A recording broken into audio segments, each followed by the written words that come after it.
Hello, bachcho, let's read this question. Question says that the concept of chromosomes movement during meiosis to explain Mendel's law was used by. इस question में पूछा गया है Mendel's law को explain करने के लिए क्रोमोसोम मूवमेंट का जो कॉन्सेप्ट है मियोसिस प्रोसेस के अंदर वो कौन से साइंटिस्ट ने दिया था।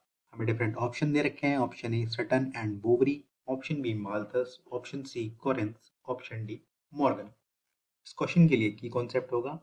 की concept for this question is chromosomal theory of inheritance. Chromosomal theory of inheritance. तो जैसे कि मेंडल ने अपने लॉज के थ्रू ये बताया था किस तरह से जो ट्रेट्स हैं उनका पेरेंट से ऑफस्प्रिंग में किस तरह ट्रांसफर होता है और किस तरह से वो एक्सप्रेस होते हैं। तो उसी के according chromosomal theory of inheritance दी गई। इसमें बताया गया कि क्रोमोसोम्स पर ही क्या प्रेजेंट होंगे जीन्स। जब गैमेट्स बनते हैं मियोसिस प्रोसेस में, ये जो पेयर ऑफ क्रोमोसोम्स हैं वो सेग्रीगेट करते हैं और केवल हाफ हाफ पेयर ही गैमेट्स में यानी कि मियोसिस प्रोसेस के थ्रू गैमेट्स में ट्रांसफर होता है। क्रोमोसोमल थ्योरी ऑफ इनहेरिटेंस के according chromosomes behaviour is parallel to the behavior of genes,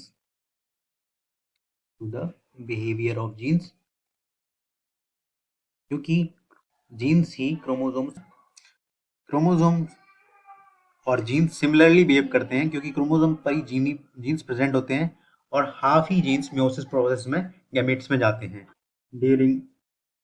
during meiosis chromosomes chromosome pair segregate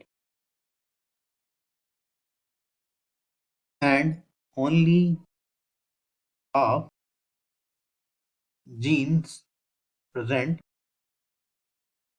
on chromosomes goes into the gametes।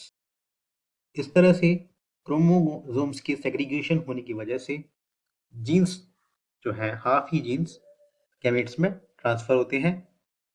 इस concept को दिया था सोटैन and Boveri ने। Sutton and Boveri. तो इसके according correct option mark करेंगे option A. बाकी सारे ऑप्शन इनकरेक्ट हो जाएंगे। Malthus, Correns and Morgan. Malthus ने बताया था growth of organism is exponential to the availability of food, यानी जितना ज़्यादा फूड अवेलेबिलिटी होगी और ग्रोथ जो होगी एनिमल्स की या ऑर्गेनिजम्स की वो एक्सपोनेंशियल ग्रोथ होगी। तो ये इनकरेक्ट हो जाएगा। ऑप्शन सी रखा है कोरिन्थ। कोरिन्थ ने इनकम्प्लीट डोमिनेंस का कॉन्सेप्ट एक्सप्लेन किया था। उसके अलावा मॉर्गन ने ड्रोसोफिला में क्रोमोसोमल थ्योरी ऑफ इनहेरिटेंस को एक्सप्लेन किया था। तो इसके अकॉर्डिंग बी, सी और डी इनकरेक्ट हो जाएंगे। करेक्ट ऑप्शन मार्क करेंगे option A, Sutton Boveri. This is the overall explanation for this question. Hope you understood well. Thank you.